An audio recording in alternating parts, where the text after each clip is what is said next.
Welcome to the Pirate Therapist Podcast. I'm your host, Lee Perry. I am the Pirate Therapist. And this space is where we take a step back from the noise of everyday life and talk about things that actually matter. The things that shape our relationships and our mental health and the way we move throughout the world. Whether we're talking about setting boundaries or navigating hard conversations or just trying to figure out how to stay human in a complicated world, the goal here is this. It's always the same, to find a little more clarity, a little more compassion, and a lot more honesty. So I'm glad you're here. So stop swabbing your poop deck and climb out of the rigging and grab a seat. Let's jump into today's episode. So today I want to talk about something that may seem small. It might be feeling like it's just an ordinary, almost harmless thing. I want to talk about little white lies. Not the massive lies that blow up lives, not the kind of deception that feels obviously wrong the moment you hear it. I mean the quieter lies, the socially acceptable lies, the ones that we tell to make things easier. Maybe we tell them to avoid awkwardness or conflict, perhaps to avoid hurting someone or being judged. Maybe just to avoid telling the truth when the truth feels like it's pretty inconvenient. The little lies that we barely even call lies anymore, the lies we tell ourselves, are so unimportant that we don't even consider them to be lies. So, what do they look like? A text saying that I'm almost there when I haven't left the house yet? Telling your friend, I'd love to, when you already know you don't want to?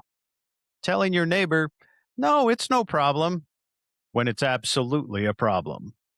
Saying to your best friend, I'm fine, when I'm tired and irritated, hurt, overwhelmed? Commenting to your host when they ask you about dinner, no, I loved it, when you didn't? Commenting, I've just been so busy, when the truth is, I just didn't know how to respond, or maybe I just didn't want to. So, what's interesting is that most of us don't think of ourselves as dishonest people because we say these things. We think of them as good manners. We think of them as being kind.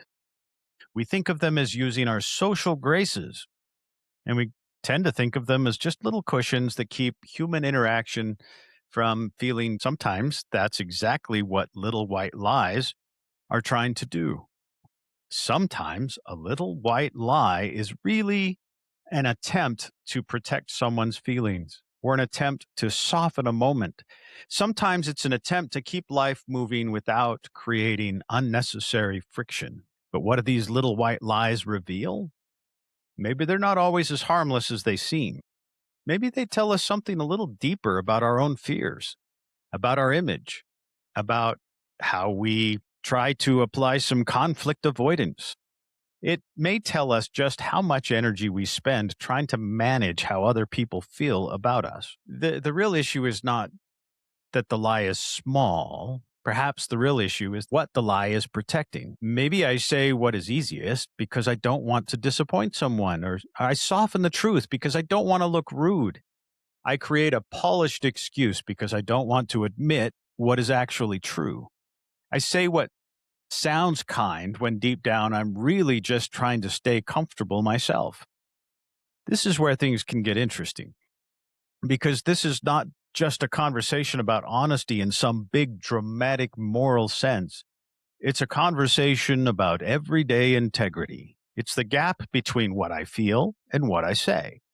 The difference between kindness and avoidance. It's about what happens in a life when truth becomes something that I edit every time it threatens to make a moment uncomfortable. Because little white lies don't just happen out there in the big wide world. They happen in every aspect of life, in conversations with our friends, with people that we're dating. It's everywhere. It's in our family dynamics. It's at work, at church, the dinner table. It's in our ordinary moments when I have a chance to say what is true and decide instead to say what is easier. The truth is, most of us don't do this because we're malicious. Most of us do it because we're just humans with human fears. Because the truth can feel risky. The truth can disappoint people. The truth can create awkwardness. The truth can expose what we really think, what we really want, what we really feel. And the kind of honesty It takes courage to explain those things, to express those things. So today, let's explore the tension that's created there. Why do we tell little white lies? When do they stop being harmless? What do they do to trust? And how do we become more honest without becoming harsher or meaner? Because I don't think the goal is to become brutally honest people who say every thought that crosses their minds. Let's take the goal a little bit deeper than that. The goal should be to become honest people whose kindness does not depend on dishonesty, people whose honesty does not depend on cruelty, people whose words are simple, clear, and trustworthy. We want to become people who know how to tell the truth, but with grace. That starts by taking these small lies more seriously than we usually do, not with shame or self righteousness, but with curiosity to discover what we're hiding behind those lies. Sometimes the smallest lie can reveal our biggest fears. It might be the fear of rejection or conflict, the fear of not being liked, or the fear of not being seen clearly. And if that's true, then this episode is not just about what comes out of our mouths, it's about what lives underneath it. So let's talk about little white lies, the ones that we excuse, that we normalize, that we justify with very little thought, the ones we barely even notice, the ones that may be telling us much more about ourselves than we realize. So, what is a little white lie really? I think most of us would say it's a small lie told for a harmless reason, a lie that's told to protect someone's feelings or to avoid awkwardness. It's a lie that we tell to keep the peace or to make a moment go more smoothly. And on the surface, that all sounds very reasonable. A little white lie is not usually told with the intention to destroy or hurt someone. It's not meant to be cruel. It's not usually meant to manipulate in some grand or dramatic way either. It's usually a lot softer than that. It's the lie we tell when the truth feels too harsh or too uncomfortable, too exposing. It makes us feel vulnerable. Sometimes we tell them because we feel like it will disappoint someone, or maybe it will make us look bad. So, to define a little white lie in the simplest way, I would say this: a little white lie is a small distortion of the truth told in order to manage discomfort. Sometimes I'm trying to manage someone else's discomfort. Sometimes I'm trying to manage my own. And sometimes, if I'm being really honest, I'm just trying to manage my own image. That's what makes little white lies so interesting. They're not always mainly about facts, they're more often about feelings. I say I'm busy when the reality is I just don't want to. I say I'm fine, but the truth is I don't want to deal with the emotional cost of explaining why I'm not fine. I say I loved it when the truth is I don't want to hurt you. And I don't want to sit down in the awkwardness of telling you the truth. So the actual content of the lie may be very small, but underneath it, something bigger is often happening. A little white lie is often a form of emotional editing. It's me trimming the truth into a more socially acceptable shape, something more convenient, a less risky shape. And that is why I don't think little white lies are really just about dishonesty in the technical sense. They're often about our fears, politeness, image, conflict avoidance, and the desire to keep life feeling smooth and not bumpy or rough. Sometimes they really are attempts at kindness, but sometimes what I call kindness is more self protection. That distinction really does matter because kindness says, I want to care for this person. However, self protection says, I want to get through this moment without having to feel uncomfortable myself. Sometimes those two things can look very similar on the outside. And that's why I think the little white lies can be tricky. They often dress up and wear the clothing of virtue. They can sound very thoughtful or gentle. They can sound very mature. They can even sound very generous and magnanimous. But underneath them, there may be a quiet refusal to be honest. And that's the deeper issue, isn't it? Because the question is not only was the lie small, the question is also, why did I need the lie? What was I trying to avoid? What was the truth that was too hard to speak? Was there a reaction that I was afraid of? What was the image that I was trying to preserve? These questions get to the heart of it. A little white lie is not just a harmless social habit, it's often a clue that I'm afraid of disappointing someone, a clue that I want to be perceived in a certain way, a clue that I don't trust the relationship to hold up to the truth. It can be a clue that I have learned to value my comfort over clarity. That doesn't mean every little white lie is a moral disaster, but it does mean it's worth paying attention to. Because if I keep telling small lies every time the truth becomes inconvenient, then I'm not just avoiding awkward moments, I'm training myself to live slightly disconnected from reality, slightly disconnected from other people, and even disconnected from myself. So, what are the little white lies really? They're usually small attempts to protect feelings, to preserve comfort, or avoid friction.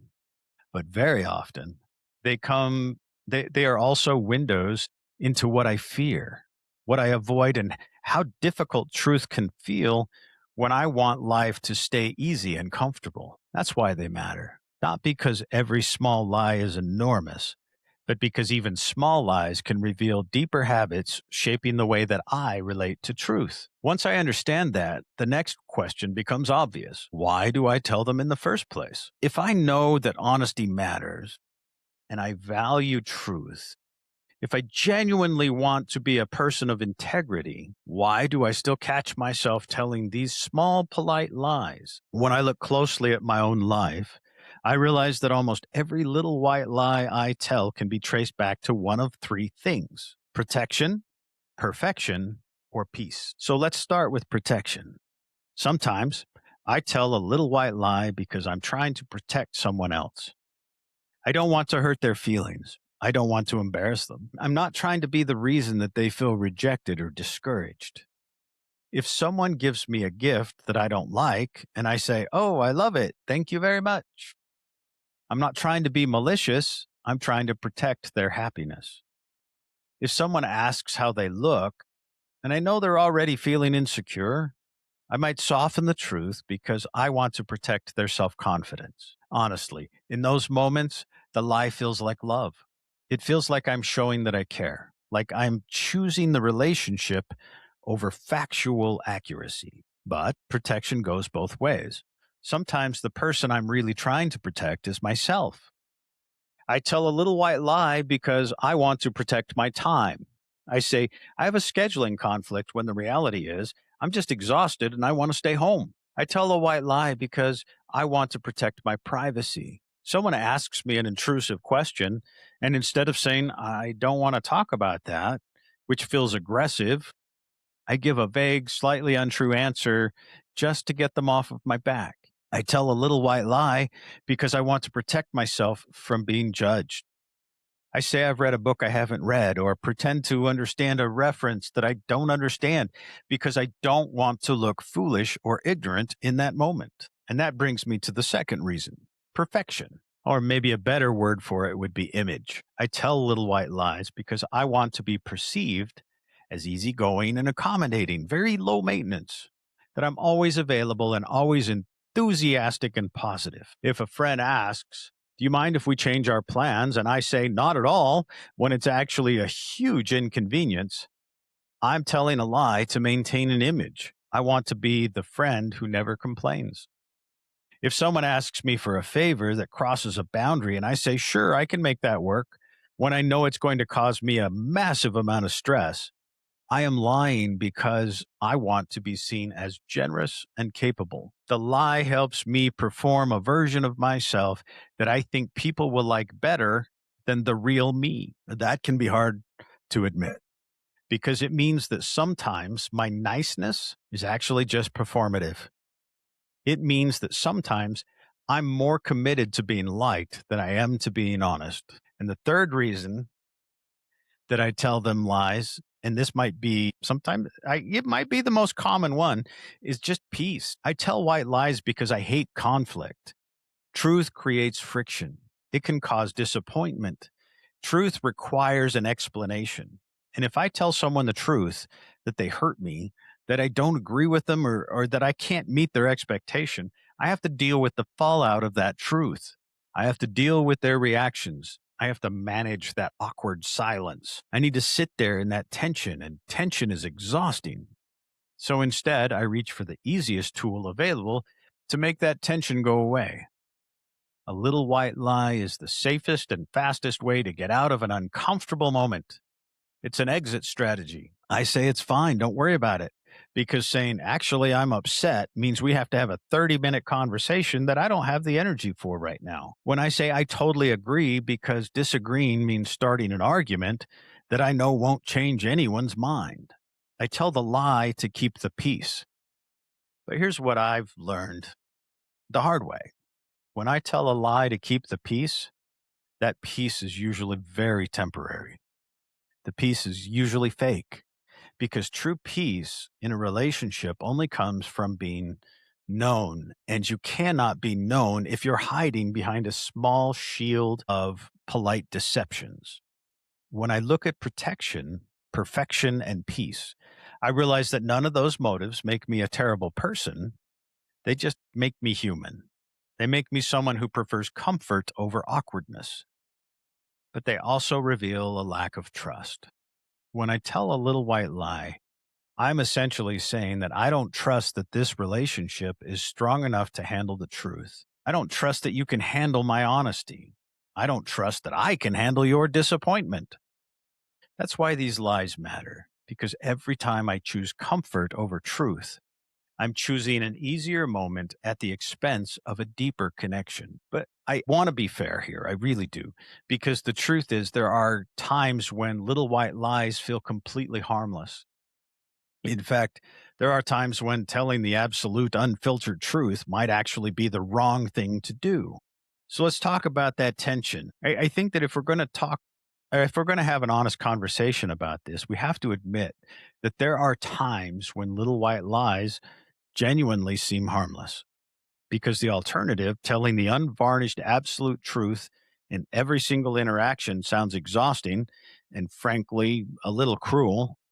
Do you know that Mark Twain once said that honesty without tact is just cruelty? We all know someone who prides themselves on being brutally honest. They usually say things, well, I just tell it how it is. I don't sugarcoat anything. But a lot of the time, the people who love brutal honesty seem to enjoy the brutality a lot more than the honesty. There's a difference between being a truthful person and being a wrecking ball. So I want to hold some space for the fact that sometimes little white lies are just social grace. They're the shock absorbers of everyday life. If a coworker asks, "How are you doing today?" while we're passing each other in the hallway on our way to a meeting, they're not usually asking for a deep psychological inventory of my life. They're saying hello. And if I respond, "I'm good, how are you?" even though I'm actually stressed about a deadline and I didn't sleep very well, that is a little white lie. But is it a harmful one? Probably not, because the hallway is not the container for that truth. The relationship has not asked for that level of vulnerability. Sometimes "I'm fine" is not a deceptive lie, it's just a polite boundary. There are also moments where little white lies seem harmless because they're entirely about kindness. If a 6-year-old hands me a drawing that they made, and it's a chaotic scribble of green crayon that they claim is a portrait of me, I'm not going to say, "Wow, that sucks. It lacks perspective and doesn't resemble a human face at all." I'm not going to say that. I'm going to say, "I love it. It's awesome." Because in that moment, the truth of the drawing does not matter. The truth of the relationship matters. And the truth of the relationship is that I love them and I want them to feel proud. Even with adults, there are moments where a softened truth feels like the decent thing to do. If my friend is walking down the aisle to get married and right before the door opens, they ask, "Do I look okay?" I'm not going to use that moment to tell them that I think their tailor messed up the hem. I'm going to say, "You look perfect." Because what they're actually asking in that moment is not for a critique. What they're asking for is reassurance. What they're asking for is, "Am I okay?" And answering that deeper question with love sometimes requires skipping past a minor factual truth. These are the moments where little white lies seem completely harmless. They happen when the stakes are low. They happen when the truth would cause unnecessary pain without offering any actual growth or benefit. They happen when the relationship doesn't require a deeper vulnerability in that specific moment. I think we all intuitively understand this. We understand that social life requires a bit of smoothing out. If everyone said exactly what they thought, exactly when they thought it, society would probably be collapsed by Tuesday afternoon. We need to use a little bit of grace. We need the ability to overlook things. We need the ability to be polite. The danger is that we take the logic of the harmless lie, the hallway greeting, the child's drawing, the wedding day reassurance, and we start applying it to things that actually matter. We take the tool we use for strangers and acquaintances, and we start using it on our partners, our closest friends, our families, even on ourselves. We start by we tell ourselves that it's kinder to lie about why we're upset when really it's just easier. We start telling ourselves that it's polite to pretend we agree with something that we actually resent when really we're just trying to avoid the conflict. And that's where the line gets crossed. A little white lie is harmless when it protects the other person from unnecessary, unhelpful pain, but a little white lie stops being harmless the moment I start using it to protect myself from the necessary, helpful discomfort of a real relationship. That's the pivot point. That's where we have to ask the harder question. So, if some little white lies are harmless, when do they cross the line? When does social grace turn into emotional distance?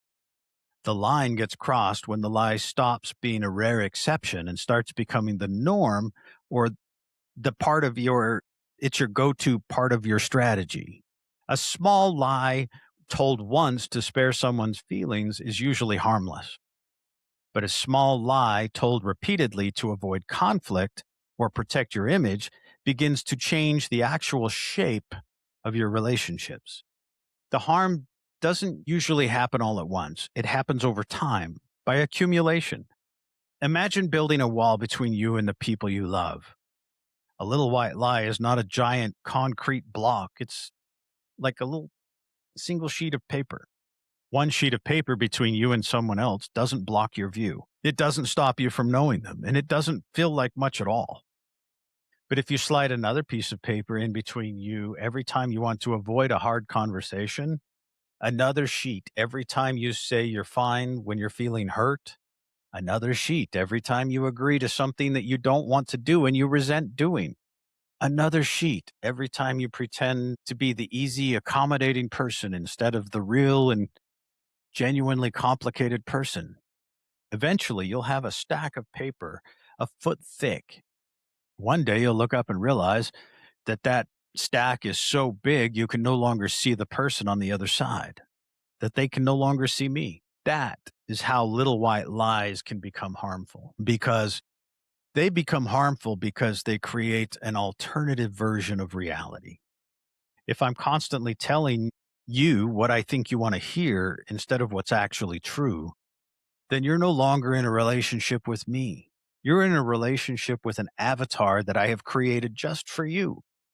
You're in a relationship with my representative. And when I do that, I often feel lonely inside of my own relationships. I start to feel like no one truly understands me, like no one really sees my needs. I can start to feel unappreciated. Truth is, they can't see my needs because I've been lying about them. I can't be fully known if I am rarely fully honest. Little white lies also become harmful when they breed quiet resentment. If you ask me to help you move on Saturday and I'm exhausted and desperately need a day of rest, the truthful response is, I love you, but I don't have it in me this weekend. If I hate conflict and I want to look like a good friend, I will tell a little white lie. I'll say something like, of course, no problem. And I will show up and I will carry the boxes and I will smile. But internally, I'm keeping score. In the darker recesses of my brain, I'm thinking, I can't believe they asked me to do this. They know how tired I am. They're just taking advantage of me. But hang on a minute. They didn't take advantage of me. They asked a question, and I lied about my capacity. I manufactured a false yes, and then I became resentful that they believed what I told them. How often do we do that? How often do we build a cage out of our own polite lies and then get angry at the people who assume that we're happy inside of it? That's the danger.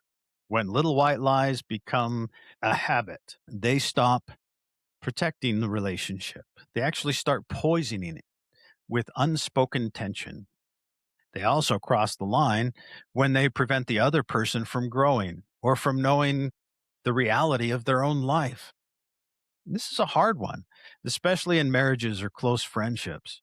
If my partner does something that consistently hurts me, but I tell a little white lie every time and I say it's fine, I'm not upset, I might think I'm protecting the peace of the household, but what I'm actually doing is depriving them of the opportunity to know the truth. I'm depriving them of the chance to apologize. I'm depriving the relationship of a chance to heal and to deepen and grow. I'm treating them as though they are too fragile to handle reality. And over time, that creates a strange kind of superiority. The person telling the little white lie starts to feel like they're the mature one, the martyr, the one holding everything together by absorbing all the discomfort. Meanwhile, the other person is walking around in the dark, believing that everything is fine, completely unaware that the ground beneath them is cracking.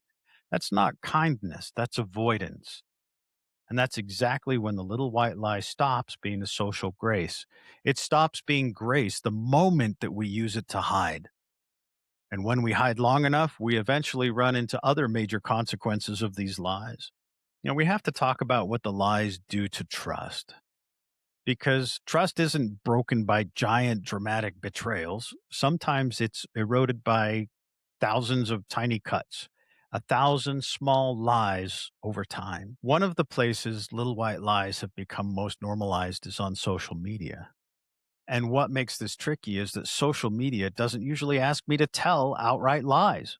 It asks me to curate, to select a crop or use a filter to caption something or give a snapshot of my life. To give a curated presentation of who I am, to manage the impression that we all share of me. Over time, that can start to feel like a very normal way of existing. I don't have to invent an entirely false life to be dishonest there. I just have to present a polished one. I post a smiling photo and leave out the argument that happened 10 minutes before the photo. I can post an accomplishment, leave out the anxiety, or post a beautiful dinner without commenting on the loneliness. I can post a meaningful quote and leave out the fact that I don't actually live by that. And again, none of that may feel like a lie in a dramatic sense. It just feels like image management. But that is exactly why it matters, because image management is often a socially acceptable form of emotional editing. It's me deciding that what version of myself feels safest to show people. What's most admirable, what's most interesting, what's most enviable, and what presents the most put together version of my life. And if I'm not careful, I can start doing online what I already do in relationships, presenting the version of me that is the easiest to approve of instead of the version of me that is actually real. That's what fascinates me about social media. It rewards performance in a way that can make authenticity feel risky. If I'm honest about my confusion, I may appear to not be impressive. If I'm honest about what I'm struggling with, I may look less successful than I want to. And if I'm honest about my limitations, I may not look as available or fun or as put together or as emotionally smooth as I want to appear to people. So the temptation is not always to lie outright. The temptation is to manage perception, to make sure people see me in a certain way, to make sure my life looks coherent and well managed, to make sure my image feels better than my reality. That can quietly shape a person because if I spend enough time curating myself for public consumption, I may stop knowing where the image ends and I begin. I may start asking not what is true, but what looks good. Not what do I actually feel, but what version of this feeling is acceptable to share. That's a dangerous shift because once image becomes the goal, the truth starts to feel very expensive. And that's where social media connects directly to the little white lies. The little white lie says, I will edit this moment so it goes down easier. Image management says, I will edit this version of myself so I go down easier. In both cases, I'm managing my discomfort. I'm managing other people's perceptions of me. I'm managing the risk of being fully seen and having people judge me. The cost is often the same: distance. Distance from other people because they are reacting to a version of me that I have carefully arranged. Distance from myself because I am getting more practice performing than telling the truth. And sometimes even distance from reality because the longer I curate, the easier it is to confuse appearance with substance. Now, I want to be fair here. I don't think every social media post needs to be raw, vulnerable, or emotionally naked in order to be honest. Privacy is not dishonesty. You don't have to share everything online, nor should you. Having boundaries is not hypocrisy. Choosing not to post your hardest moments is not the same as being fake. There's a difference between privacy and performance. Privacy says some things are sacred. I do not owe the internet every part of me. Performance says I need people to see me in a very specific and certain way. The line there matters because once I become committed to being perceived instead of being real, I can lose something very essential to who I am. I can lose the ability to rest easy, the ability to just be ordinary. I can lose the freedom to let my life be uncurated and still feel worthy and worthwhile. Honestly, I think a lot of us are tired because image management is exhausting. It's exhausting to keep a brand going. It's exhausting to look fine when you're not fine. It's exhausting to maintain a coherent sense of self when your real life is messy, human, unfinished, and full of contradictions. That's why social media can leave people feeling so lonely. Everyone is visible, but not everyone is known. Everyone is posting, but not everyone is connecting. Everyone is presenting, but not everyone is telling the truth. Maybe part of integrity in the modern world is not just asking, am I lying? But also asking, am I performing? Am I showing people a truth about myself, or am I only showing what protects my image? Am I using these spaces to connect or to control how I am perceived? See, now these questions matter because if little white lies are about fear, then social media can become one of the biggest amplifiers of that fear. The fear of being ordinary, the fear of being unimpressive, the fear of being misunderstood, the fear of being seen without the filter. Part of maturity is learning to resist that pull. Try to let some things be real without packaging them. Try to let some moments exist without turning them into proof that you're good and well put together. Try letting your life just be life. Don't make it a campaign. So, what do lies do to trust? When we think about trust breaking in a relationship, we usually picture something explosive. We picture a massive betrayal, a discovered affair, stolen sum of money, a giant undeniable lie that splits a relationship in half overnight. Well, those things certainly break trust, but they aren't the only things that break trust. Trust doesn't always explode. Sometimes it erodes. It erodes quietly over time. 1,000 small inconsistencies. That's exactly what the habit of the little white lie does. It acts like water dripping on a stone. You don't notice the damage in a single day, but eventually the surface is entirely worn away. Here's what happens when someone realizes you tell little white lies. They stop trusting the surface of your words. They don't necessarily think you're an evil person, and they don't necessarily think you're out to ruin them, but they realize that what you say is not always what's real. If I find out that you lied about a small detail, maybe you said you liked a movie that you actually hated, or maybe you made up a fake excuse for why you were late instead of just admitting you lost track of time. Well, my brain registers that. And what my brain registers is this: oh, their words are not just a map of reality, their words are a performance. Once I realize that, a quiet suspicion moves into my relationship. Because if you will lie to me about something as trivial as why you were late, why wouldn't you lie to me about something that actually matters? If you will manipulate the truth when the stakes are zero, what are you going to lie to me? What are you going to do when the stakes are high? That's the hidden cost of the little white lie. It makes people start asking a much bigger question. If you're lying about this, where else are you not being real with me? When I know you use little white lies to avoid conflict, I can no longer trust your yes. If you say, yes, I would love to do that, my brain immediately has to do a second layer of translation. I have to wonder, do they actually want to do this, or are they just saying that so I won't be upset? I start having to guess your actual boundaries because you refuse to state them clearly. When I know you use little white lies to keep the peace, I can no longer trust you when you say no. When I know you use little white lies to be polite, I can no longer trust your compliments. That's exhausting for the other person. It forces the people who love you to constantly read between the lines.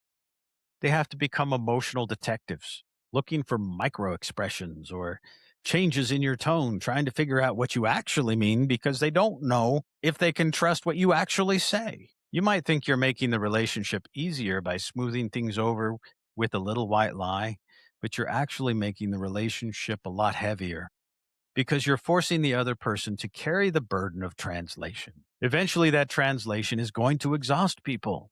They're going to stop asking for your opinion because they know they won't get the real one. They stop relying on your commitments because they know your commitments are fragile. They start creating a little bit of emotional distance because it's impossible to lean fully on something that might shift at any moment. Trust is essentially relaxation. When I trust you, my nervous system can relax around you. I don't have to brace myself. I don't have to investigate. I can take your words at face value. I can stand on what you say, knowing that that is solid ground.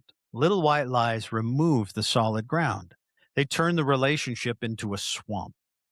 Nothing is catastrophic, but nothing is firm either. Every step takes a little more effort. Every conversation requires a little more hesitation. When you use little white lies to protect yourself from the discomfort of honesty, you ultimately protect yourself right out of true intimacy, because intimacy is the experience of being fully known, fully loved, and you cannot fully be known if you're hiding. If you only let people see the polished, accommodating, conflict free versions of you, then even when they love you, their love will always feel a little hollow because deep down, you know, they don't love me. They love the avatar that I created for them. If they knew what I really thought or what I really felt, they might leave me. The lies we tell to keep people close are often the exact things that guarantee that we're going to feel alone. So if little white lies damage trust and brutal honesty is too harsh, what is the alternative? How do we tell the truth in a way that builds trust without burning the house down? Let's talk about compassionate honesty. So, if little white lies damage trust and brutal honesty is just a different kind of damage, where does that leave us? Because I don't think the goal in this conversation is to become someone who walks into every room, looks around, and announces every single critical thought in their head under the banner of just being honest. There's a massive difference between telling the truth and being cruel. Cruelty uses the truth as a weapon to make someone else feel small. Compassionate honesty uses the truth as a bridge to make the relationship stronger. Cruelty says, I'm going to say whatever I want, and your feelings are your problem. Compassionate honesty says, I'm going to tell the truth, but I'm going to say it with compassion and tact because you matter to me. So, how do we actually do this? How do we stop relying on little white lies without becoming too harsh? Well, the first step is simplicity. Most of the time, when we tell a little white lie, it's because we're overcomplicating the moment. We think that if we say no or if we disagree, we owe the person a big explanation, detailed explanation. And because we don't want to give the explanation, we just invent a lie. But the truth is often much shorter than the lie. If someone invites you to do something you don't want to attend, you don't need to invent a fake illness or a broken down car or some kind of family emergency. You can just say, look, I'm not going to be able to make it. I don't have the capacity for that right now, but thank you for thinking of me. You don't need to be mean, but you also don't need to provide a courtroom defense for your own boundaries. Clear, simple truth is often almost always kinder than a complicated and confusing lie. The second step is separating the truth from the emotional charge. A lot of people think honesty equals conflict. They think that if they tell the truth about being upset, they have to yell or cry or start a fight. But you can deliver a hard truth in a calm voice. If someone says something that hurts your feelings, you don't have to smile and say it's fine, telling a white lie. And you also don't have to yell, you're a terrible person, which is just cruelty. You can say, ow, that hurt, that stung. It's honest, it's clear, it's not an attack. It simply places reality on the table so both of you can look at it. The third step is learning to validate the relationship while holding the boundary. So, this may be the secret to compassionate honesty. You can tell someone the truth while simultaneously reassuring them that the relationship is safe. If a friend asks for a massive favor that you just can't do, the little white lie says, let me check my calendar. Oh gosh, I'm sorry. I have to work. Brutal honesty says, absolutely not. That's stupid. Why? That's ridiculous. Why would you ask me that? The compassionate honesty says, look, I love you and I want to support you, but I can't do that this weekend. Let's figure out another way that I can help. Do you see the difference? You affirm the connection. I love you, but you state the reality. I can't do this. You don't have to lie to be a good friend. You just have to be clear and kind at the same time. And finally, I think we have to get comfortable with the pause. So many little white lies happen because we feel pressured to respond instantly. Someone asks a question, the silence feels awkward. Our brain immediately offers up a lie just to fill the space. We have to train ourselves to pause. If you don't know what to say, it's entirely honest to say exactly that. I need to think about that. Let me sit with that for a minute before I answer. I want to give you an honest answer, so just let me have a minute. That pause is powerful. It stops the reflex of the little white lie. It gives your brain a second to catch up with your integrity because the goal is not to be perfectly eloquent every time you open your mouth. The goal here is to stop hiding. The goal here is to become someone whose words actually mean something, someone whose yes can be trusted because their no is also allowed to exist, someone who doesn't have to perform niceness because they are practicing genuine kindness. And yes, this takes practice. Most things I say are much easier to say than to do, but with practice, you can get there. It will feel incredibly clunky at first. You'll probably overthink it.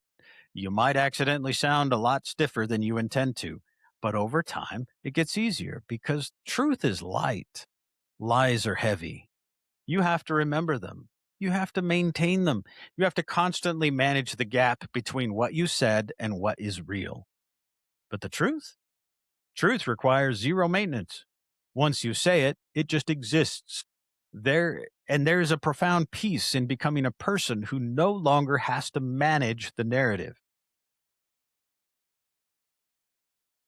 As we close this episode, I want to leave you with one final thought. We have spent a lot of time talking about what little white lies do to our relationships with other people, how they create distance, how they can erode trust, how they can force the people we love to navigate a curated version of us instead of the real thing. But the most important relationship that gets damaged by little white lies is the one that you have with yourself. Because every time you tell a lie to keep the peace, you're actually quietly telling yourself that your actual thoughts, your actual feelings, and your limits are not acceptable. Every time you smile and say yes when every part of your body is screaming no, you're teaching yourself that your own boundaries don't matter.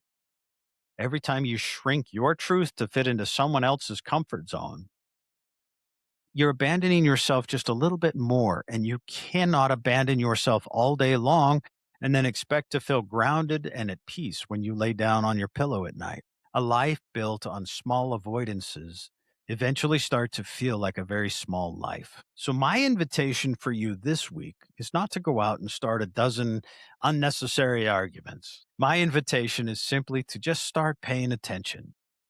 Notice the reflex. Notice the moment in a conversation when you feel the urge to soften the truth or invent an excuse or pretend that you agree. Just notice it and then ask yourself, what is it that I'm afraid of right now?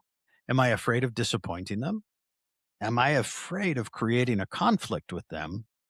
Am I afraid that they won't like the real me? When you can identify the fear, you take the power out of the lie. You realize that you don't actually have to be afraid of reality. You are allowed to be tired.